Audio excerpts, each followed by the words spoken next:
Praise the lord. దేవుని పరిశుద్ధ నామమునకు మహిమ కలుగును గాక. ఈరోజు దేవుని వాగ్దానం, నా మందిరమును మీ మధ్య ఉంచెదను. లేవియాకాండము 26వ అధ్యాయము 11వ వచనం.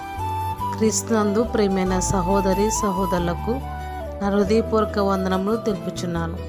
ప్రియులారా, ఈ పునరుద్ధాన దినమందు సృష్టికర్త అయిన దేవుడు మనతో చెప్పుచున్న వాగ్దానం, నా నివాసము మీ మధ్య ఉంచుతాను అని దేవుడు సెలవిస్తున్నాడు. నిజమే ప్రియులారా, మనం నిజదేవుని యందు నమ్మిక ఉంచి ఆయన ఆజ్ఞలను గైకొనుచు ఆయన మార్గములలోనూ ఆయన అనుసరించి జీవిస్తే ఆయన మన మధ్యలో ఉండి నివాసం చేస్తాడు. ఈరోజు వాగ్దానం వింటున్న సహోదరి సహోదరుల, దేవాతి దేవుని సన్నిధి మనతో ఉంటే మనకు ఏది కొదువ ఉండదు. ఈరోజు ఈ వాగ్దానము దేవుడు మన జీవితంలో నెరవేర్చును గాక. ఆమేన్, ఆమేన్.